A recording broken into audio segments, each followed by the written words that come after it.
So I've been wondering how I would bring up and talk about a conversation that I've been having with a person on Facebook because they're a Trump supporter and I'm not, and Trump's about to take power. And uh, we had debated years and years ago, and then the person moved away, and we just kind of don't keep in touch. And we'd be friendly if we saw each other. But then Zuckerberg made his post about how they're getting rid of fact checkers. Now he's kind of bending the knee to Trump and kind of doing a preliminary or, kind of giving in and making sure he kisses the ring and that type of stuff that those of us are afraid of on the left, and people on the right are like, finally, these guys doing the right thing, and this is good for America and democracy and free speech and all the stuff that are kind of like bad faith arguments about such things. So it was in that context that I saw Zuckerberg's post, which was so cringy, and I saw multiple friends of mine posting because they do that to get you to chime in and stuff. And so when I saw my friend's post that was saying, "Hey, Zuckerberg, you're, you know, a class action lawsuit would take all your money because you've been censoring," just kind of a typical Trumpy party line stuff, I just commented, and we had some back and forths where we obviously were talking past each other, and he just kind of brought up like just things that were not very impressive, and changing the subject, never responding to anything I actually said, letting any of that accountability come through. Yeah, we did that, or yes, this was wrong, or anything like that. So, uh, eventually got to a place where he was just trying to tell me that the Magna Carta was, operational United States law. And no, it's not. And it just was kind of some fringy thing to say because I think we all get what we were taught in school about what the Magna Carta means, what it was, the kind of party line about what it meant and how amazing it was. And so, no, of course, we have a constitution, and the Magna Carta, it was law in another country, and we're not in any way legally connected to or a party to any of their agreements or foundational documents or laws, with the obvious exception of how they influenced our process of becoming a nation, and that the Magna Carta was foundational to conceptually to the Declaration. And so, yeah, but like, I'm not, nobody's ever charged with, you broke the Magna Carta, I'm going to put you in prison. There's just no such charge. And so that was just one of those kind of disingenuous moments from this person who I felt like and feel like is like a Dunning-Kruger guy. And so I think he thinks that because he's like maybe read the Magna Carta or looked at the Declaration and maybe the, Federalist or Anti-Federalist stuff, that he's like, okay, so I'm smart now. And it's just a person that I don't think really has a sense of what's going on and just makes cockamamie arguments. So I just kind of put that to them and said, hey, you seem to really enjoy making people believe you know more. And it's cute. I was taunting him, I was teasing him because it's BS. And so he kind of joked back, hey, that's me. I'm the great pretender. You win. And I thought to myself, I could just let that go. Like, I don't care. Like, I don't need to keep things going with somebody. They were just kind of saying, hey, I don't feel like talking about this. That was pretty respectful way of saying, hey, let's agree to disagree. But when I thought about it, I said, well, pretender. And I was like, yeah, well, let me think about that. These guys, from the top down, from Trump down, were pretending that the election was stolen. and pretending that Trump didn't um, kind of gin up all this stuff about Obama not being an American, and but especially gin up this idea that the election was stolen by Biden in the first place, which is absolutely untrue. And then everybody was pretending like Trump didn't do that and Trump didn't mean to do that. Oh yeah, they wanted me to speak and all this stuff. When if you watch the videos and all the build up and kind of a timeline, it's obvious. So everybody's been pretending so much. And I thought to myself, and I said to this person in my comments and responses, was like, based on all those things, you guys have been pretending that they didn't send that gang there to kill Mike Pence and stop the vote count, to end our voting system, our one vote, one person, one vote system, our democracy. And so it's like, yeah, you guys sure have been pretending. And I said to the person on my writing, it's basically just lying. And that's what it is.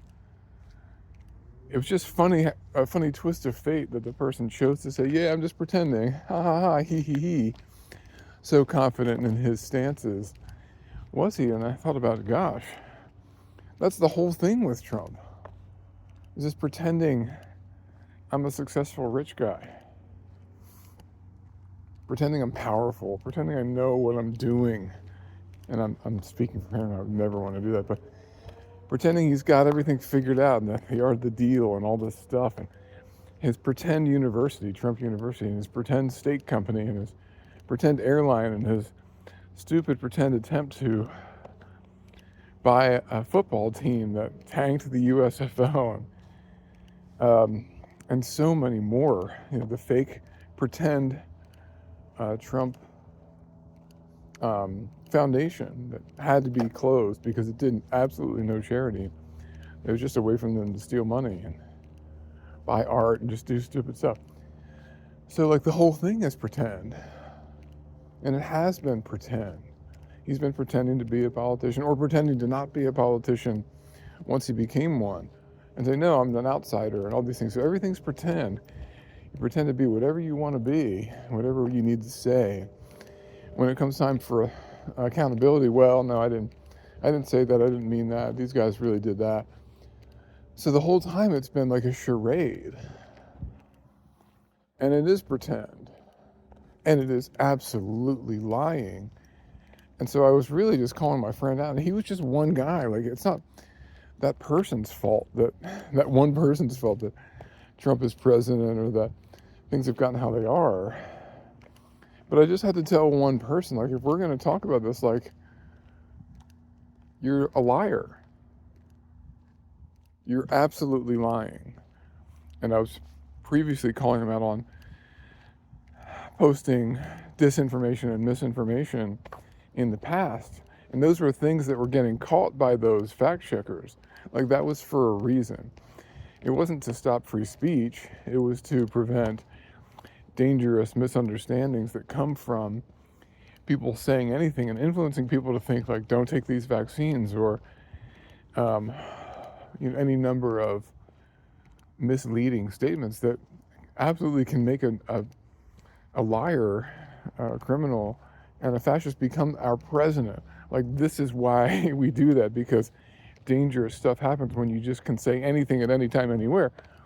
The whole point is, you just can't yell fire in a movie theater for a reason. And I was talking to another Trump supporter within the last month or so, and I was having to explain to him fire in a movie theater. And I was like, that is the most basic point that we've been talking about since civics classes in school, is that you can't yell fire in a movie theater. There are limits to free speech. And so obviously fire in a movie theater, if you yell fire, you might hurt people. So it's not that you can just say whatever you want whenever you want. That's really dangerous. That's mob rule. So we have limits. And then on websites and stuff, we just say, hey, we fact check, so people don't spread Nazi propaganda or dangerous misleading medical advice or what have you. Just shoot bleach in your veins and you'll get rid of COVID or something like that. And so I guess I just had to hold the mirror up to this person that I guess I consider like a frenemy, and it only because of politics. We would be friends otherwise, and we have different worldviews. Uh, and say like, you're a liar. You're lying all the time, and so many of them are. And some people might say stuff like, "Well, I don't think Trump was behind the January 6th thing." Like, it's just like, it's convenient. It's just not in good faith, but they're not like, "Hey, I know better that Biden really did that." They're not like fully lying. Like, not every one of them is fully lying all the time about it, but basically a lot of them are. Hey, pretty baby cat. Psst, psst, psst. Hi, you want to come see me? So most of them, or many of them, are absolutely lying to themselves, to me and you, and everyone else at all times about this. And I just had to tell one of them, you're a liar. When you say that Joe Biden stole the election and that Trump wasn't responsible for January 6th and he shouldn't be held accountable and he didn't rape that woman, he didn't rip off, insurance and taxing authorities, and he didn't steal those documents, and he didn't pay off this porn star, and like, you're lying. You're just lying. It's lying. You're a liar. And I just felt like that was important. And I know that's inflammatory. Like, he could kick my ass, Dude's bigger than me. And, but that's fascism too. It's like, if you're going to hold me accountable, I'm going to bully you. I'm going to harm you. So that makes you not want to hold them accountable. So it just felt like revelatory and very honest and very satisfying for me to just say, you're lying. You're a liar. And obviously you could take this and say, well, gosh, no wonder these people like supporting Trump. He makes them feel like they can lie. It's super fun. It's like pro wrestling. You get to be the bad guy. The bad guy's cool now. The Black Hat Cowboy's the cool one. And Terminator and Terminator 2 and stuff.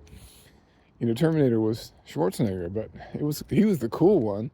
And obviously, as an aside, Terminator 2 was so successful because what it was doing is basically turning the devil into an angel. He still looked like the devil, sounded like the devil, still was a killer, but he was a killer on our side.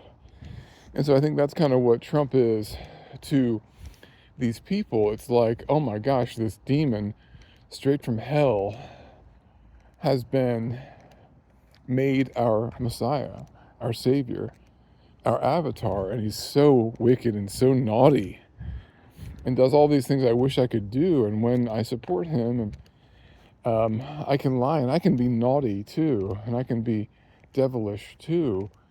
And also he's going to clean up the nation and fix our economy, even though it's all lies too. Or like he's going to save the kids from the sex trade, or all the just kind of nonsensical ideas that came out from QAnon and other Trump cult offshoots.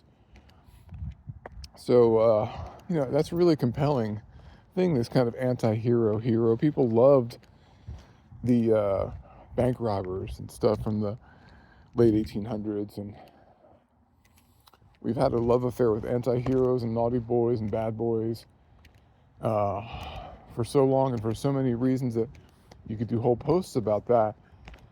But I want to just get back to the point here. It's like, I get it, man. You like this, you believe these things, or you want that guy to be president, but you know that you're lying when you say Joe Biden stole that election. You know you're lying. You may be in denial about it. You might have 17 or 1,700 or 17,000 friends or 75 million other voters that agreed with you or did it with you or whatever. Some of them wholeheartedly believing or pretending to believe, and others just saying, holding their nose and saying, hey, this is going to make the economy better, I couldn't vote for her, or whatever it was. But so at some level, these people know they're lying. And I'm not lying when I vote for Joe Biden or Kamala Harris. I felt uneasy voting for Kamala Harris because I didn't like the Israel thing, but I really thought she'd come in and do better, keep her heart open, have a conscience, and say, "Come on, we can't do this the way you did, Joe. I'm not up for this. I'm not killing babies. I'm not gonna just lie down for Netanyahu." And she just couldn't say it. Now I think if she'd had guts, she could have said it and risked losing the Jewish vote, or whatever you want to call it, AIPAC, all that money, all that support from either Jewish Americans or from Israel itself, and the bad press she might have gotten from that. But obviously she didn't win, so she had nothing to lose. She, of course, should have done that, but didn't see that. But so I felt guilty because I didn't like, obviously, to put it very lightly, what's going on in Israel. But I just figured, well, Trump's not going to do any better in Israel for me. And their only hope is Kamala Harris, and she is just getting going here. So she just got thrown into this mix. She'll do great. She'll pick it up. She'll be better. Or if she doesn't, and I was curious to see this too, like if she doesn't get better, if she doesn't make it better, then I'm absolutely done with the Democratic Party forever, unless the second coming of JFK, or if Bernie or somebody like a real guy like Bernie, a real lib, comes along. I'm totally done. Like that was my absolute crossroads moment, linchpin, whatever you want to call it. And so far I haven't gotten to see it, and obviously she didn't win. So I don't know what would have happened there. But I don't have to pretend that she is what she says she is. And as far as when I thought it was him running and that that Joe Biden was going to be the candidate, I thought to myself, wow, this is terrible. He's really in bad shape. But yes, I truly believed and still do believe that just about anyone was better than Trump, or anyone Trump would have chosen. So, if you had said, hey, Hunter Biden is going to be president, I would say, oh, thank God it's not Trump. Absolutely an attorney that has gotten himself sober, that has been vulnerable and admitted fault. Oh, you bet I would take Hunter Biden right now. Absolutely. If you said push a button, Jason, and Hunter Biden becomes the president, I'd push that button instantly, without fail. So much better is he of a person, so much more alive and real and human and humane, and despite whatever disgusting things he might have done, I have no idea, like, the depravity of that person's life, being an addict and all those things. Like, whatever he did was nothing like Trump. And the person was just, publicly, nationally, internationally humiliated before the nation, and kept his composure and kept his sobriety. Like, you got my vote, Hunter Biden. Seriously. He just went through hell. I've got respect for that. Everybody can come back from the edge. So anyway, just as an aside. So yes, make Hunter Biden president right now. I'll take it. And so I don't feel like I had to be dishonest to be a Kamala Harris supporter. I didn't have to look at her and say, well, let me cover up this thing she did. Let me forget about this thing. Let me take this out of context, or let me bury this. Or I could look at things she said and say, yeah, that was really liberal, or that was really kooky, or it was just a human being.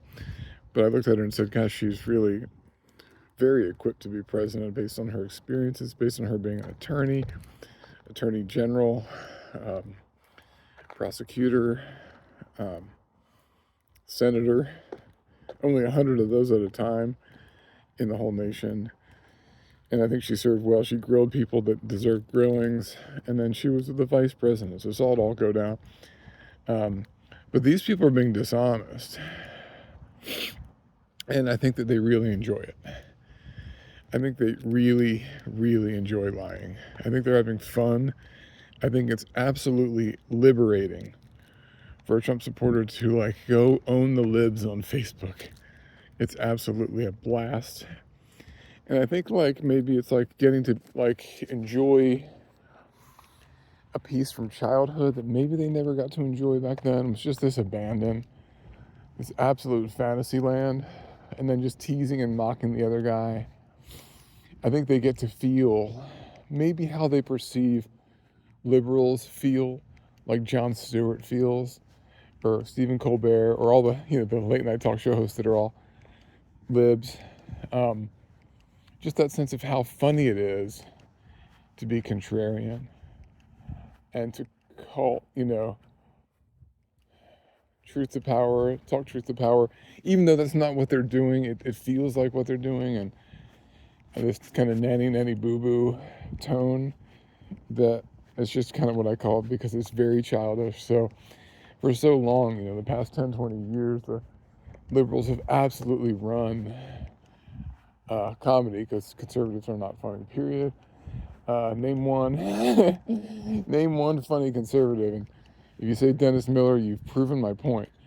So it's just kind of been able to they've been able to so successfully use that comedy as a weapon against absolutely bullshit policies and politicians. And now that's kind of swung around on us and them, because the conservatives, or Trump's funny, he's kind of got that Buster Balls kind of New York funny, even though he's absolutely humorless, which is a neat trick. And so that kind of gotcha, that owning the libs,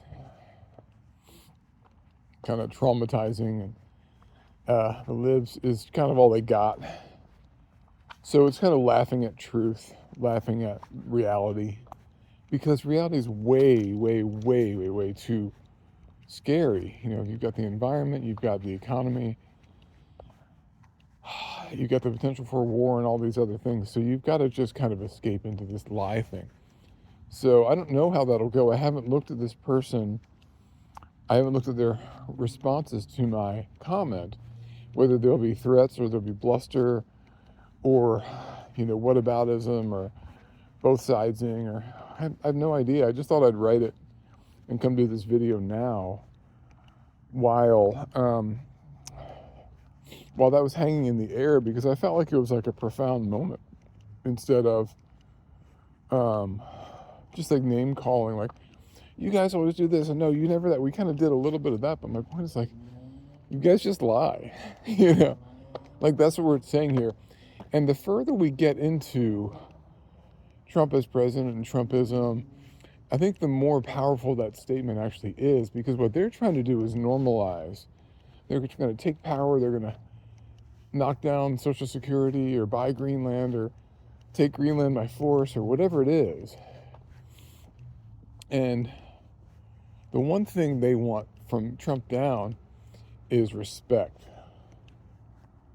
And they want to get their way, and they want what they're doing to be normal, and they want it to be okay, and to have this just be like a new normal, and let's wash away the old thing. And that's just always how it is. Like, what? Burn these books, and marginalize or kill or get rid of all the people that don't look like us and don't agree, and that seem to be sapping the will, poisoning the blood, all these kind of convenient things where you clean up and you get rid of the undesirables. And the undesirables are always, the groups that make the art, the conscience of the culture itself, the LGBTQ community, whatever faults you might have with wokeism or trans or whatever you think, it's always the conscience of the community that is, that's the people that you're sending away. In Nazi Germany, it was the Jews and the Gypsies and the overly devout Christians, and gay and lesbian people and people that spoke up too much, and so it's always that group that's like, let's can these guys. So it couldn't be more interesting to see how that's playing out for, I mean, this neo-fascist Trump and Trump supporters they're pulling out all the stops. They're doing all the stuff you do when you're a fascist. Everything you could possibly do in the fascist playbook is happening now, or has been happening for years, and it's always about washing away the past and avoiding accountability, amassing power, killing your enemies, eliminating your enemies, blaming your enemies, decrying how bad it was, and pretending like you're going to do all these good things that never really happen. So here we go, doing, all the obvious steps that every single fascist group does. So to call out, Trump as a liar at the beginning had some power, but to call him out when he's got power, that's bigger. It's more risky for me and everybody else too. And to call out these people who have supported it and say, hey buddy, I'm not playing along. I'm not going to bend the knee like Zuckerberg did or Bezos did. You're a liar. He's a liar. Come beat me up, Is that where we are? Is that what this is, like thuggery? And if it is, then it is. And that's what I'm saying. It's like, how are we going to be? I'm sure not going to cower here in the corner and not call out what I see. I'm not going to preemptively acquiesce. I got to look myself in the mirror. So here we are. Half the nation supports a liar, went along with all of his lies, voted for him after he successfully attacked our capital. He just didn't successfully stop the vote and hold on to power, but he attempted it. So half the nation's okay with that, or thinks it's good. So I can't call them liars? So when truth doesn't even matter anymore, that's pretty rich, that's a pretty interesting time. And you could say, well, Joe Biden wasn't being truthful about his capacity to lead the nation. And I'd say that's true. But then he dropped out and put a candidate in that was ready, that was mentally, psycho-emotionally fit. You guys didn't want her because she was brown, because she was female, because she had a funny laugh or whatever. So it wasn't like you guys were saying, well, if you got rid of Joe Biden, the liar, I'll take Kamala Harris, the honest person, the person with plenty of credentials to become president. So that's dishonest again. You're lying there again. If not, she would have been president. So you lied there too. And if you haven't seen enough of her work, she's been an attorney, a prosecutor, attorney general, senator, and vice president. Name 4 presidents who had better credentials than that. Name them. I can't think of anybody. I know Kennedy was a senator, but he wasn't vice president. Barack Obama was a state senator and a senator, and then president. He wasn't vice president. I don't think he was a prosecutor. I think he was a community organizer and then an educator. So, George W. Bush, are you kidding me? He ran the Texas Rangers. He's completely laughable. Ronald Reagan, he ran the Screen Actors Guild, and then he was governor, and then he was president. So, I think governor is pretty good credentials. I ain't gonna lie, Nixon was governor and vice president. So, yeah, the dishonesty just keeps going and keeps going. And I think we just have to call it out and take the risk of saying, hey guys, you're liars. You're lying. Your guy's a liar. You keep having to lie. And not just that you have to keep it going, but come on, you're having a blast. You're enjoying the hell out of this. This is so fun for you. This is a game for you. But it's not a game for the people that are going to get shipped off to camps or who will be marginalized further, who will be threatened. So many different groups, women are getting these kind of like your body, our choice kind of disgusting bro kind of treatment even before he's president. So we're just getting started for the kind of middle class honkies who voted for him and support him. It's like, it's not going to change your life much, but it's going to change somebody else's significantly more. So I think that they're pretending like they had it so bad and they were really suffering under Biden. The upper middle class dudes are kind of boomers. It's like, no, your stocks went through the roof under Biden.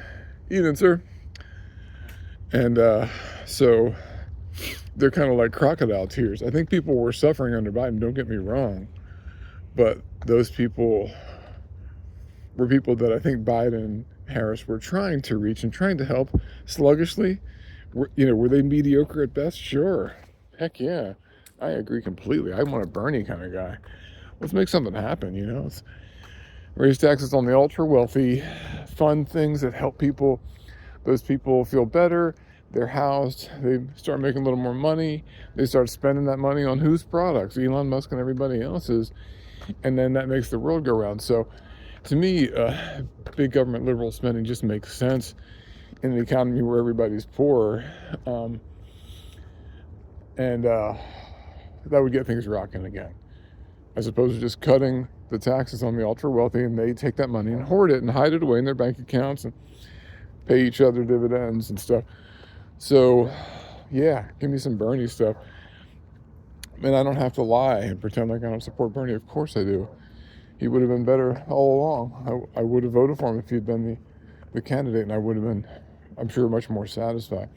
But when it came time to vote for Kamala Harris, I did so with joy. First woman president, first black woman president, first Indian American president.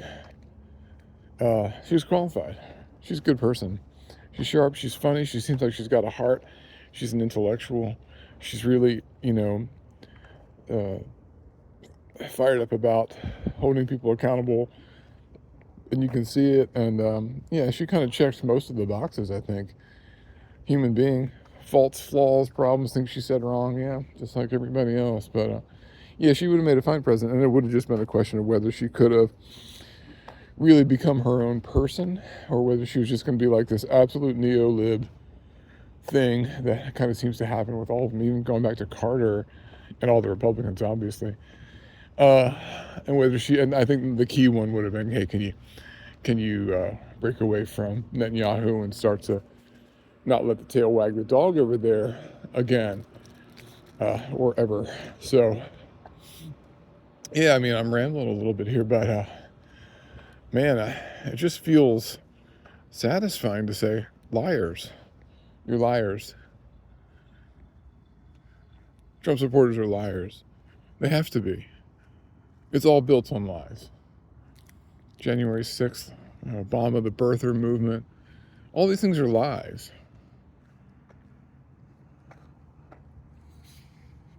It's constant. They enjoy it. They love it. They have fun. They're thin-skinned. How dare you call me a liar? But of course, that's what's going on here. That's the point. The lying is like the proof that he's powerful. So, and they feel empowered by it. So I want to take that power away by just calling it out. Like, you're just a liar. You're lying. Every one of you. And people that I know, like, that are super old and crotchety, that believe in Trump, maybe they're low information, like certain friends that I've talked to. They're just like, hey, I'm lower information than you, but I hope it goes well. They don't want to dig too deep, but they're not lying.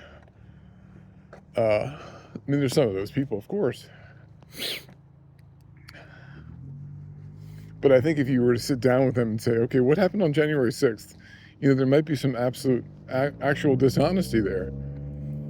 Lying to themselves, in denial. Being in denial is lying too, and it might be lying for the sake of trying to find peace when you're scared of all the options or whatever. So it's still lying, and it's very common, and humans do lie. But I think there's a cult of dishonesty and a cult of the lie with this Trump administration, with the previous one. And, look what happened with Mike Pence. He definitely wanted to do what Trump was talking about so that he could stay in power. And he just said, hey, to his buddy, also from Indiana, Dan Quayle. He was like, hey, Dan, can I do this? And Quayle's like, no, you can't. This is a ceremonial thing. The people voted for this guy. You can't do that. You can't lie on this one, Mike, because it's going to fuck our motherfucking country up and make us into a dictatorship instantly. And we might already be there, but at least it didn't happen in an actual coup. That was a motherfucking coup attempt. And Quayle said, you can't do that, Mike. And so what Pence did was like, hey, I want to be the good boy. I want to support my president. I believe in his policies. I'm an absolute conservative, and but I can't do this. I can't pretend. I can't lie for you. I can't pretend that you won or that Joe Biden stole that election. There's no proof for that. And there was others in the Trump administration that lied at certain times, but were honest about the fact that Trump lost the 2020 election. Everybody who says differently is lying. Whether lying to themselves, low information, wishful thinking, or just outright lying. That's a lie. Joe Biden won the 2020 election. Donald Trump was behind January 6th and did that so that Pence would either get killed or scared or intimidated or bullied, and so he could somehow try and hold on to power by illegitimate means, by force. We don't get power by force in America. We get power by the vote. But his willingness to try and hold on to power by force was the thing that got him elected for the second time, because people thought he was a strong man. They wanted a strong man. So it's amazing how one led to the other. Hitler was elected and then took more power, and so it's not like dictators are always get power by a military coup or something like that. It does happen. So it's always by the lie. And, you could go back to Hitler or Stalin or any number of people that the whole point of their propaganda is to lie. So I meant Mussolini. I didn't mean Stalin. Not to say that Stalin wasn't a brutal dictator, but the means by which Stalin came to power was not this prototypical fascist thing. It's not fascist, it was communist. And while there's similarities, these are not the same thing. And that would only muddy the waters of that I'm muddying all by myself. So yeah, it's a cult of the lie. It's a cult of dishonesty. It's saying my lie is proof of my power or my force, that I can force myself upon you. And if I keep lying long enough, it becomes the truth because I say so at the point of a gun. And what I was saying to my friend is, it's still a lie. You're still lying. And I'm going to say that forever. Because that's freedom. And anything else isn't freedom anymore. And that's what we're up against in our own country. In the land of the free, home of the brave, is this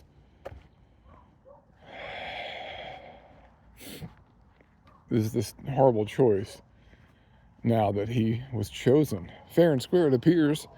I've seen absolutely no evidence that makes me think that Trump stole the 2024 election. I know there's a couple liberal people talking about how things seemed odd, but just brought nothing. I've seen nothing that at all. I haven't like dove deep into it either. I just kind of took the election coverage at its word that if the libs would have found the thing if they could have. So, but that doesn't even matter. So he definitely didn't appear to steal that 2024 election in a literal sense. But there's no way that someone who is an insurrectionist should still be alive right now. He should actually absolutely be strung up at the Capitol after a military tribunal.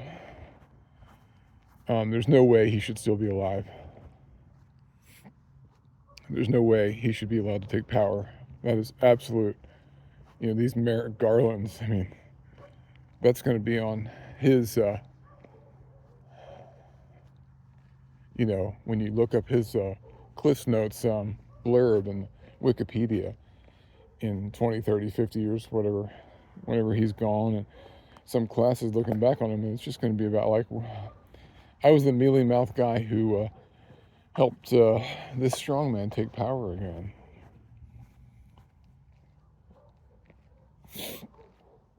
That's where we are. So even though he didn't apparently do anything overtly illegal to steal the election in 2024, the attempt to steal it in 2020 is absolutely disqualifying, and may be the reason that all these people voted for him, because they liked that. They said, ooh, look at that. Look how big and strong he is. He's not afraid of anything. He'd be a good champion. My amygdala likes this. Ugh. Me, like strong candidate. Because he'd been whipping them up with all that fear.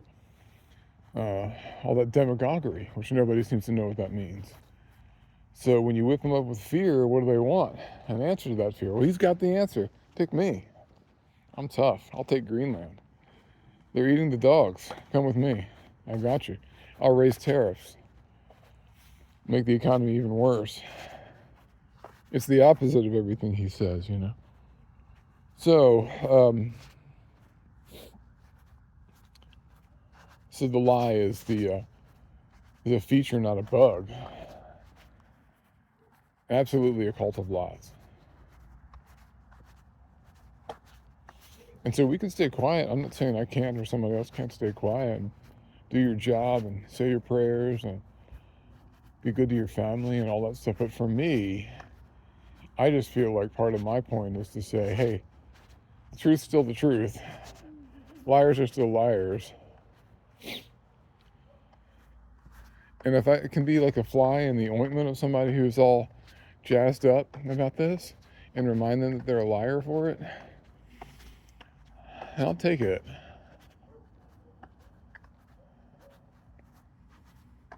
Because we have to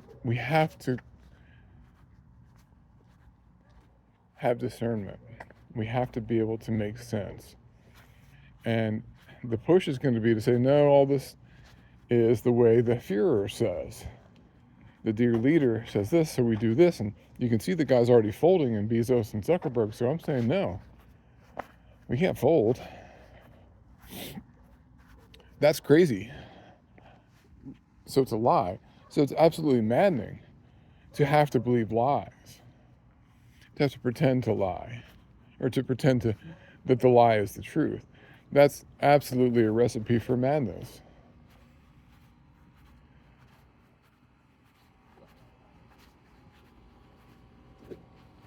And I'm not going to do that. I'm not going to play that.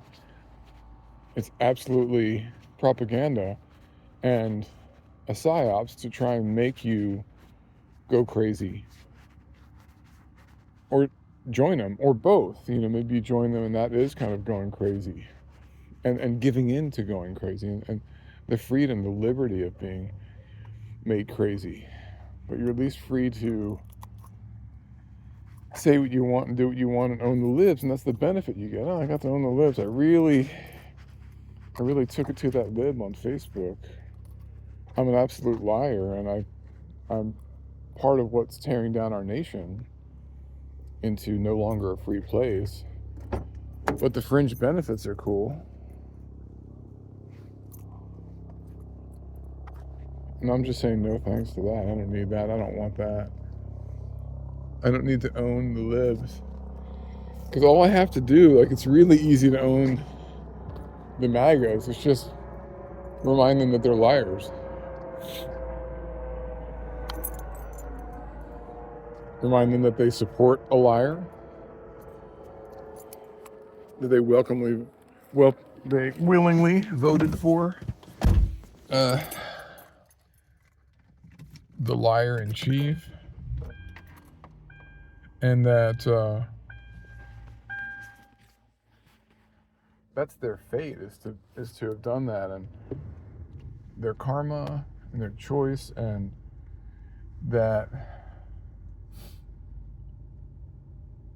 we're absolutely imperiled in our nation as far as freedom, as far as the economy, as far as women's rights, war. You know, he's obviously saber rattling multiple nations with economic threats and taking this giant piece of land in Greenland. So dictator for a day. So it's not like it's just like, oh, he just talks like that. That's a lie too.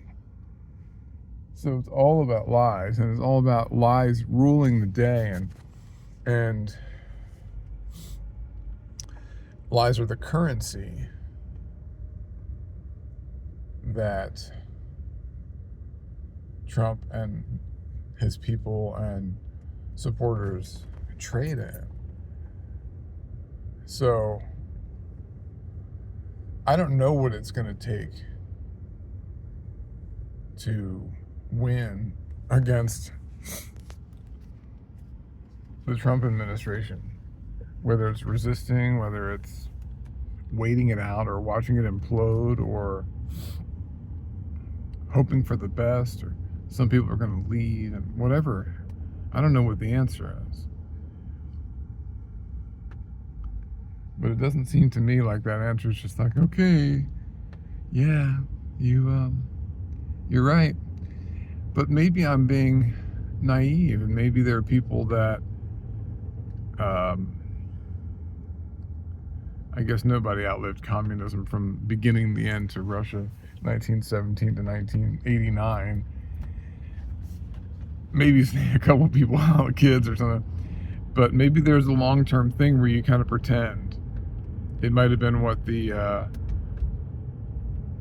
native populace did when the Spanish came. It's like, okay, play along, become Christian, and then in secret do your shamanism, because this is these guys are in charge right now. We just have to like freeze everything and come back later. So I'm not the guy with the answers. I'm the guy with the questions. And I'm definitely, at least for now, the guy that's going to point out and say, hey, come on, you're lying. That's a lie. He's the lie guy. You picked the lie guy. And so now lies are going to rule the day. And I can at least do that. If that's the one small gesture I can do for my own liberty and for liberty in general, then I'm going to do it. Point out the lies, call out the lies and the liars.